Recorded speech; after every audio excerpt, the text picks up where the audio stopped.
Rejection. That single word controls more lives than any dictator ever could. Right now, someone is staring at their phone, wanting to send a message but too afraid of being left on read. Right now, a brilliant entrepreneur is sitting on $1 million idea but won't pitch it because investors might laugh. Right now, a talented person is staying silent in a meeting because speaking up might invite disagreement. All of them are prisoners. And their prison guard. The fear of rejection. But what if I told you that everything you've been taught about rejection is a lie? What if the very thing you're running from is actually the key to unlimited power? Machiavelli understood something that most people never learn. The person who fears rejection will always be controlled. The person who embraces rejection becomes untouchable. In this video, I'm going to share with you 5 main lessons from Machiavellian philosophy that will completely transform how you see rejection. These aren't feel-good platitudes. These are dark psychology principles that the most powerful people in history have used to dominate their fields. By the end of this video, you'll understand why rejection isn't your enemy. It's your greatest weapon. You'll know exactly how to flip the script so that instead of you chasing approval, people start chasing yours. And most importantly, you'll discover why the fear of rejection is the only thing standing between you and everything you want. Now, before we dive in, I want you to drop this affirmation in the comments. I embrace rejection as power. Let's begin. Lesson 1. Understand the psychological trap. The biology of rejection. Here's something most people don't know. Your brain literally cannot tell the difference between rejection and physical pain. Scientists have proven this through brain imaging studies. When someone rejects you, the same neural pathways light up as when you touch a hot stove or get punched in the face. Your anterior cingulate cortex, the part of your brain that processes physical pain, activates during social rejection. This isn't a metaphor. Your brain genuinely experiences rejection as a threat to your survival. Now, this made perfect sense 10,000 years ago. Back then, if your tribe rejected you, you were dead. No tribe meant no food, no shelter, no protection from predators. Social rejection was literally a death sentence. So your brain evolved this extremely sensitive alarm system to keep you from being cast out. But here's the problem. You're not living in caves anymore. You're not going to die if someone swipes left on your dating profile or if an investor says no to your pitch. But your ancient brain doesn't know that. It's still operating like every rejection is a life or death emergency. And this biological response has become your biggest weakness. How rejection fear controls your life. Think about every major decision you've made in the past year. Now think about every major decision you didn't make. How many of those non-decisions were based on avoiding rejection?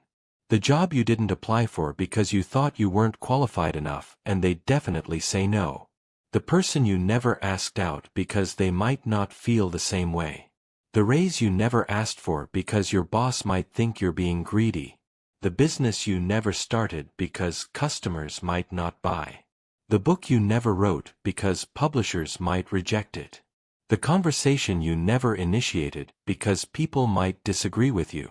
Every single one of these moments, you were controlled by the fear of rejection. And here's the dark truth.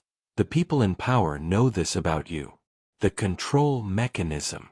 Leaders, corporations, social systems, they all rely on your fear of rejection to keep you in line. They know that if you're afraid of being excluded, criticized, or dismissed, you'll do anything to stay in their good graces. You'll work extra hours without asking for more pay because you don't want to seem entitled. You'll stay silent when you disagree because you don't want to be seen as difficult. You'll shrink your ambitions to fit into acceptable boxes because you don't want to be called unrealistic. You'll apologize for taking up space because you don't want to be rejected for being too much. This is how they keep you small. This is how they keep you controllable. This is how they keep you from ever threatening their position. Machiavelli wrote in The Prince that effective leaders understand human nature's predictable patterns. And one of the most predictable patterns is this. People will sacrifice almost anything to avoid rejection. The desperation cycle. But here's where it gets even darker. The more you fear rejection, the more rejection you actually experience. This creates a vicious cycle that traps most people for their entire lives. When you're afraid of rejection, you act needy. You seek validation constantly. You change your opinions based on who's in the room. You agree with people even when you don't. You laugh at jokes that aren't funny. You pretend to be interested in things that bore you. You hide your true thoughts, feelings, and desires. And people can smell this desperation from a mile away. Nothing repels humans faster than neediness. When you're clearly desperate for their approval, they lose all respect for you. They see you as weak, manipulable, and beneath them. So they reject you more often. Which makes you more desperate. Which makes them reject you even more. And the cycle continues until you're completely paralyzed. Meanwhile, confident people are winning everything. Not because they're better than you, but because they're not trapped in this cycle. They ask for what they want without attachment to the outcome. They speak their truth without caring who disagrees. They take big swings without being devastated by failure. The difference isn't that confident people don't get rejected. Everyone gets rejected. The difference is that rejection doesn't control them. The truth about respect. Think about the people you respect most in your life. Your heroes, your mentors, the people you genuinely admire. Do any of them seem desperate for approval? Do they change their entire personality to make others happy? Do they beg for attention or validation? Of course not. The people you respect are the ones who seem completely unbothered by whether you accept them or not. They have standards. They have boundaries. They have a clear sense of who they are, and they're not negotiating that for anyone's approval. This is the first lesson. Until you understand that your fear of rejection is a biological trap that's being weaponized against you, you'll never break free. Your brain is designed to avoid rejection, but your success requires you to face it head-on. Machiavelli understood this. He wrote, "Men judge generally more by the eye than by the hand, for everyone can see and few can feel." People judge you by how you appear to handle rejection, not by whether you actually get rejected. When you show that rejection doesn't touch you, people assume you have something they don't. They assume you have options, confidence, power. And that assumption becomes reality. Drop this affirmation in the comments. Fear cannot control me. Lesson 2. Reframe rejection as information, not judgment. Machiavelli's radical perspective. Machiavelli had a view on rejection that was completely radical for his time, and it's still radical today. He argued that a man who fears rejection will never command respect. In The Prince, he wrote extensively about power dynamics, but his deepest insight was this: effective leaders cannot afford to be loved by everyone. In fact, trying to please everyone is the fastest way to lose power. Machiavelli famously wrote, "Since love and fear can hardly exist together, if we must choose between them, it is far safer to be feared than loved." Now, this doesn't mean you should try to be hated. It means you must be willing to face hostility, criticism, and outright dismissal in pursuit of your goals. You must be prepared for people to reject your ideas, your decisions, and even you personally. Because if you're not willing to face rejection, you'll constantly compromise your vision to make others comfortable. And a compromised vision is no vision at all. Historical examples. Look at history's most powerful figures. They didn't avoid rejection. They walked straight into it. Julius Caesar knew the Roman Senate would reject him when he crossed the Rubicon with his army. That was an act of war against his own government. He did it anyway and became the most powerful man in Rome. Steve Jobs got rejected by his own company's board. They literally fired him from the company he founded. Did he give up? No. He started new companies, and when Apple was failing, they begged him to come back. He returned and built the most valuable company in human history. Oprah Winfrey was told she was unfit for television news and got fired from her job as a news anchor. She took that rejection and built a media empire that made her a billionaire. J.K. Rowling's Harry Potter manuscript was rejected by 12 publishers. 12. Can you imagine if she had given up after the first rejection? Or the 5th? Or the 10th? She kept going, and now Harry Potter is one of the best-selling book series in history. What did all these people understand? Rejection is just information. It's not a verdict on your worth. The reframe, rejection reflects them, not you. This is one of the most powerful reframes you can make. And it's the difference between people who are destroyed by rejection and people who use it as fuel. When someone rejects you, they're not proving you're not good enough. They're proving they don't recognize value when they see it. They're showing their limitations, not yours. Think about this logically. The person rejecting you doesn't know you completely. They don't understand your full potential. They don't see your complete vision. They're making a judgment based on limited information, filtered through their own biases, fears, insecurities, and limitations. When someone rejects your business idea, they're showing limited vision for the future. When someone rejects your romantic interest, they're revealing they don't appreciate what you bring to relationships. When someone rejects your leadership, they're demonstrating they prefer to follow someone else, which says nothing about your ability to lead. This frame completely changes how rejection feels. Instead of feeling diminished, you feel sorry for them. Instead of feeling like you failed, you feel like they missed an opportunity. Instead of questioning your worth, you question their judgment. Rejection as feedback about the rejector. When you control the frame this way, rejection becomes feedback about the rejector, not about you. It tells you who has vision and who doesn't. It reveals who can recognize opportunity and who can't. It shows you who deserves access to what you're offering and who doesn't. Most people who reject you don't really know what they're rejecting. They're responding to surface appearances, first impressions, or incomplete information. Their rejection says nothing about your true value. It only reveals the limits of their perception. Let me give you a practical example. Imagine you pitch a revolutionary business idea to 10 investors. 9 reject you. 1 says yes and funds your company. Were the 9 investors right and the 1 investor wrong? Or did the 9 investors lack the vision to see what the 10th investor saw? Years later, when your company is worth millions, those 9 investors don't look wise. They look like they missed one of the best opportunities of their careers. Their rejection wasn't accurate information about your business. It was accurate information about their inability to recognize a good opportunity. The liberating truth. This reframe is liberating because it removes the emotional sting from rejection. You're no longer taking it personally because you understand it's not really personal. It's just someone else's limited perspective colliding with your reality. When someone says no to you, they're not saying, "You're not good enough."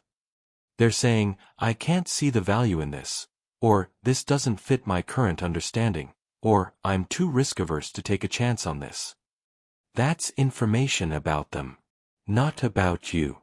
Machiavelli wrote, "Everyone sees what you appear to be, few experience what you really are." The person who fears rejection is always performing, always pretending to be what they think others want. But the person who embraces rejection shows their true power. They don't need to perform because they're not seeking approval. They present their authentic self, their real vision, their true value. And they let others decide whether they're capable of recognizing it. This is true strength. Not hiding who you are to avoid rejection, but showing exactly who you are and being completely unbothered by whether others accept it. Drop this affirmation in the comments: their loss, my gain. Lesson 3. Weaponize rejection through desensitization. The dark psychology principle. Here's where we get into the darker side of Machiavellian strategy. Rejection isn't just something to overcome. It's something to weaponize. Most people see rejection as proof they're not good enough. But this is completely backwards. Rejection is actually proof of strength, not weakness. Think about it logically. Who gets rejected more? The person playing it safe, or the person taking big swings? The person following the crowd, or the person leading it? The person asking for permission, or the person taking what they want?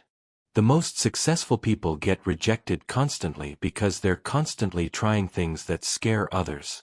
They're making bold moves that threaten the status quo.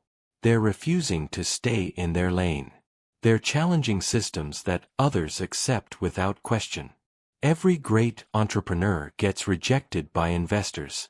Every revolutionary leader gets rejected by the establishment. Every artist gets rejected by critics. Every innovator gets rejected by people who can't see the future. If you're not getting rejected regularly, you're not thinking big enough. The desensitization principle. This is where the real power comes in. The more rejection you face, the more fearless you become. And the more fearless you become, the more persuasive and powerful you are. Think of rejection as emotional weight training.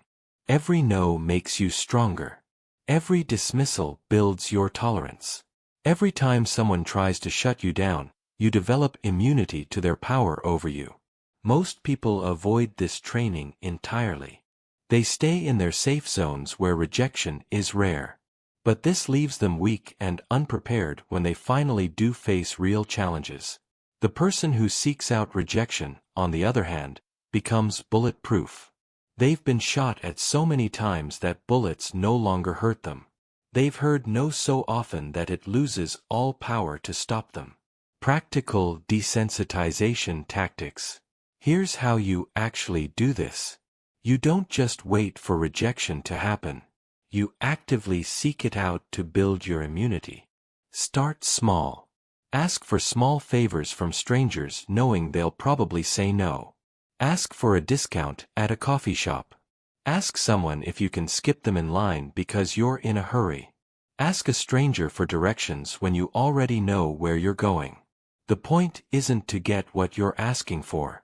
The point is to practice being told no and continuing with your day like nothing happened. Then scale up. Apply for jobs you're not quite qualified for. Pitch ideas that seem slightly crazy. Ask for meetings with people who are way above your current level. Submit your work to publications that usually reject newcomers. Again, success isn't the goal. Desensitization is the goal. You're training your nervous system to stop reacting to rejection like it's a physical threat. Over time, something remarkable happens. The fear starts to dissolve. Not because you're no longer getting rejected, but because rejection no longer feels like a crisis. It becomes mundane, ordinary, just another part of the process. The power reversal. And this is when the magic happens. When you show complete indifference to rejection, people start chasing your approval instead. Human psychology works in reverse. When you need someone's validation, they lose interest immediately. When you don't care if they accept you or not, they become obsessed with winning you over. This is why the most attractive person at any party is never the one trying hardest to impress everyone. It's the one who seems perfectly content whether people like them or not. They're having fun by themselves. They're not scanning the room for approval.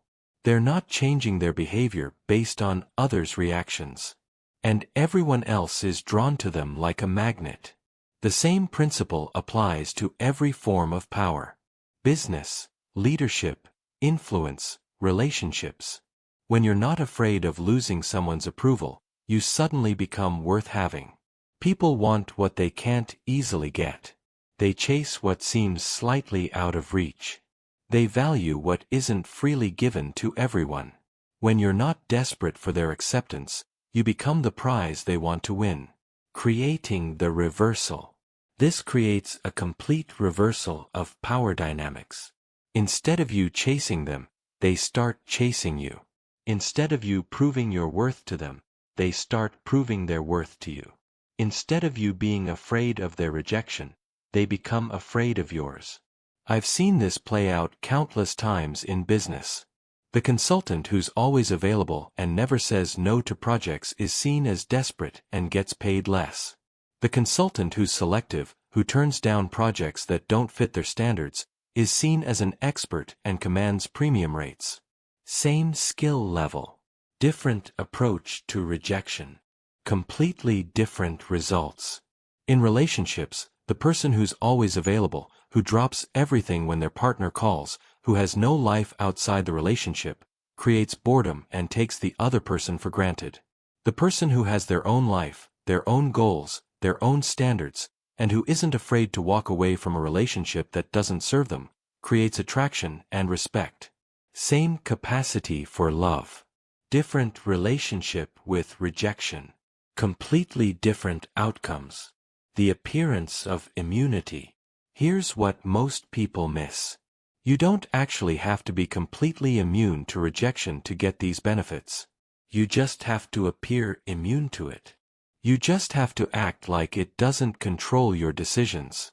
Even if rejection still stings a little, you can choose not to let that sting change your behavior.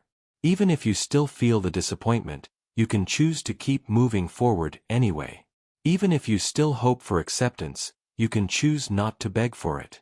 The key is developing what psychologists call emotional regulation. You feel the emotion, acknowledge it, and then choose your response deliberately instead of reactively. Most people are emotional slaves. They feel rejected, so they act desperate. They feel dismissed, so they beg for attention. They feel criticized, so they change everything about themselves. But powerful people feel the same emotions and choose different responses. They feel rejected and shrug it off. They feel dismissed and double down on their goals. They feel criticized and use it as fuel to prove the critics wrong. Machiavelli understood this. He wrote, "The lion cannot protect himself from traps, and the fox cannot defend himself from wolves. One must therefore be a fox to recognize traps, and a lion to frighten wolves." Be the fox. Recognize rejection as a trap that only has power if you give it power. Be the lion. Don't back down when people try to use rejection to control you. Drop this affirmation in the comments: rejection fuels me. Lesson 4. Use strategic rejection to build authority. The principle of scarcity. Now we're getting into advanced Machiavellian tactics. Most people only think about how to avoid being rejected. But truly powerful people understand how to use rejection as a tool. Here's the principle. Sometimes you need to reject others to build your own authority and value. When everyone can have your time, attention, or approval, these things become worthless. But when you're selective about who gets access to you, suddenly that access becomes precious. This doesn't mean being cruel or playing games. It means having standards. It means not being available to everyone all the time. It means valuing your time, energy, and attention enough to protect them. Think about exclusive restaurants, private clubs, or limited edition products. They're desirable precisely because they're not available to everyone. The scarcity creates value. The rejection of most people makes acceptance by that entity more valuable. The same psychology applies to people. Strategic selectivity. When you occasionally say no to requests, your yes becomes more meaningful. When you turn down some opportunities, people assume the ones you do take must be special. When you don't give your approval freely, earning it becomes an achievement. This strategy works in every area of life. In professional settings, if you accept every meeting request, every coffee chat, every favor, people start to see your time as cheap. But when you're selective, when you have clear criteria for what deserves your attention, people respect your time more. In relationships, The person who's slightly harder to pin down is more interesting than the one who's always available. Not because people like being played, but because someone who has their own life, their own priorities, their own standards is inherently more attractive than someone whose world revolves around them. In business, the consultant who turns away some clients is seen as more expert than the one who takes any project. The freelancer who says, "I'm fully booked right now, but I can fit you in next month," is more valuable than the one who says, "I'm available whenever you need me." The difference between standards and games. But here's the crucial distinction. Your selectivity must be based on real standards, not arbitrary rejection. You're not saying no to be difficult or to manipulate people. You're saying no because you have clear criteria for what deserves your time and energy. You're protecting your resources for the things that truly matter. People can sense the difference between someone who rejects them because they have better options and someone who rejects them just to feel powerful. The first creates respect. The second creates resentment. Real standards might include rejecting projects that don't align with your values, saying no to social obligations that drain your energy, turning down opportunities that would distract from your main goals, declining to work with people who don't respect your boundaries, refusing to compromise on quality just to make a sale. These are legitimate reasons to reject something, and people respect them. But if you're rejecting people just to seem important, or playing hard to get just to manipulate someone, people will see through it and lose respect for you. Building your rejection strategy. Here's how to implement strategic rejection effectively. First, get clear on your actual standards. What deserves your time? What kind of projects, relationships, or opportunities align with your goals? What are your non-negotiables? Write these down. When you have clear standards, saying no becomes easier because you're not rejecting the person, you're honoring your standards. Second, communicate your selectivity honestly. When you turn something down, you don't need to apologize or make excuses. You can simply say, "That doesn't fit my current priorities," or "I'm focused on other projects right now," or "That's not something I'm taking on at this time." Third, follow through consistently. If you say you only take on 3 clients at a time, don't suddenly take on 5 because someone offers more money. Your consistency shows that your selectivity is real, not a negotiating tactic. Fourth, use your selectivity to create anticipation. When you do say yes to something, make it clear that it's because that opportunity met your standards. This makes the other person feel valued while also reinforcing that your yes isn't automatic. The authority effect. When you implement strategic rejection properly, something powerful happens. You become an authority figure in your field. Authority figures don't beg for opportunities. Opportunities come to them. Authority figures don't chase approval. People seek their approval. Authority figures don't accept everything. Their acceptance is earned. Think about the experts you admire. Do they seem desperate for work? Do they take every opportunity that comes their way? Do they say yes to everyone who wants their time? Of course not. Their selectivity is part of what makes them authorities. It signals that they have standards, that they value their expertise, that their time with them is genuinely valuable because it's limited. Machiavelli understood this deeply. He wrote about how leaders must sometimes be harsh or reject popular opinion to maintain their authority. A leader who tries to please everyone pleases no one and loses all authority. The same applies to you. When you try to say yes to everyone, when you're available for anyone, when you accept every opportunity, you signal that your time isn't valuable. You lower your own status. But when you're selective, when you have standards, when you're willing to reject things that don't serve you, you signal strength. You show that you value yourself enough to protect your resources. And people respect that. The filter effect. Strategic rejection also serves as a filter. It separates the people who are genuinely interested in what you offer from the people who are just looking for someone desperate enough to say yes to anything. When you reject low-value opportunities, you create space for high-value ones. When you say no to people who don't respect your boundaries, you attract people who do. When you turn down projects that don't excite you, you have energy for projects that do. This filter effect is incredibly valuable. Most people's lives are cluttered with mediocre relationships, draining projects, and unfulfilling commitments because they said yes when they should have said no. Your willingness to reject strategically keeps your life clear for what actually matters. Drop this affirmation in the comments. My no makes my yes more powerful. Lesson 5. Embrace boldness and rule through fearlessness. The ultimate lesson. This is Machiavelli's ultimate lesson, the one that separates people who are controlled from people who rule. The one who fears no rejection cannot be controlled. Think about the massive difference this makes in every area of your life. Weak people spend their entire existence trying to avoid rejection. They shape every decision around preventing no. They live in constant anxiety about what others might think. They make themselves small to fit into other people's comfort zones. They apologize for taking up space. They hide their true opinions. They shrink their dreams until they're invisible. But fearless people operate from a completely different reality. They speak their mind because they're not afraid of disagreement. They pursue their goals relentlessly because they're not afraid of failure. They take leadership positions because they're not afraid of criticism. They ask for what they want because they're not afraid of being told no.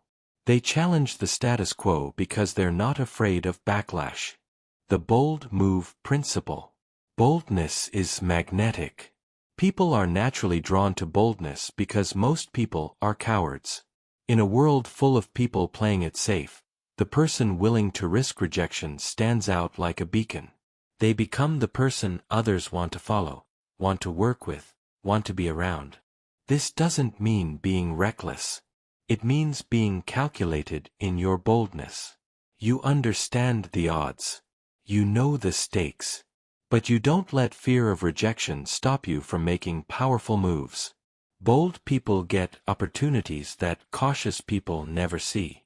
They get invited to bigger tables because they're not afraid to speak up at smaller ones. They get offered better deals because they're willing to walk away from mediocre ones. They attract stronger allies because they're not afraid to challenge weak enemies. When you consistently display boldness in the face of potential rejection, people start to see you differently. They assume you know something they don't. They think you have reasons for your confidence that they can't see. They believe you must have backup plans that make rejection less threatening. The fearlessness effect. This reputation for fearlessness becomes a self-fulfilling prophecy. The more boldly you act, the more people respect you. The more people respect you, the less likely they are to reject you. And the less rejection you face, the easier it becomes to act boldly. But even when bold moves do result in rejection, you still win. You win respect for having the courage to try. You win information about what doesn't work. You win experience that makes future bold moves easier. You win the knowledge that you're not controlled by fear. Think about the leaders you admire most. Do they seem worried about what their critics think? Do they change their message based on who might disagree? Do they water down their vision to make it more acceptable to people who will never understand it anyway? Of course not. They state their truth and let others decide whether to accept it or reject it. They pursue their goals and let others decide whether to help or hinder. They live their values and let others decide whether to respect them or dismiss them. The power flip. This creates a magnetic effect. People are naturally drawn to those who seem immune to the fears that control everyone else. They want to be around someone who doesn't need their approval because that freedom is intoxicating. When you stop fearing rejection, you become the person who decides what's acceptable, not the person seeking acceptance. You become the person who sets standards, not the person desperately trying to meet everyone else's standards. You become the person others want to impress, not the person constantly trying to impress others. This is the ultimate power flip. Instead of being controlled by the fear of rejection, you use rejection as information to guide your decisions. Instead of avoiding situations where you might be told no, you deliberately put yourself in those situations to practice your fearlessness. You start to see rejection as a filter that separates the people who can recognize your value from those who can't. You begin to understand that being rejected by the wrong people is actually protection from wasting your time and energy on relationships, opportunities, or situations that weren't right for you anyway. Ruling through fearlessness. The moment you stop fearing rejection, you stop playing by others' rules. You start writing your own. You become someone who creates opportunities instead of waiting for them. You become someone who builds systems instead of hoping to be accepted into existing ones. You become someone who attracts followers instead of begging to be included in other people's groups. This transformation doesn't happen overnight. But it starts the moment you decide that other people's opinions won't control your actions anymore. It accelerates every time you face rejection and keep moving forward anyway. It solidifies every time you realize that the people who rejected you missed out on something valuable. Machiavelli wrote, "The one who neglects what is done for what ought to be done sooner affects his ruin than his preservation." Don't live in the fantasy of what might happen if you're rejected. Deal with reality. Make bold moves anyway. The person who acts despite uncertainty will always defeat the person who waits for guarantees. The path forward. Stop fearing rejection and you don't just survive. You rule. Look, most people will never apply what you just learned. They'll watch this video, nod along, and then go right back to living in fear. They'll keep avoiding the big asks, shrinking from bold moves, and letting the fear of no control their entire lives. But you're different. You understand now that rejection isn't your enemy. It's your weapon. You know that the people who get everything they want are the ones who aren't afraid to be told no. Every no you get is practice. Every rejection you face is training. Every time someone dismisses you, you're building the exact skill that separates winners from losers, the ability to keep going when others would quit. The world is full of opportunities, but they're all guarded by the possibility of rejection. Most people see that guard and turn away. But now you know the secret. That guard only has power over people who fear it. Walk through rejection like it's not even there. Treat no like it's just another word. Act like their approval is nice but not necessary. Do this and you'll discover something incredible. You don't need anyone's permission to take what you want. You don't need anyone's approval to be who you are. And you definitely don't need to fear anyone's rejection to live the life you deserve. Remember Machiavelli's words, "The one who fears no rejection cannot be controlled." These 5 lessons are your blueprint. 1.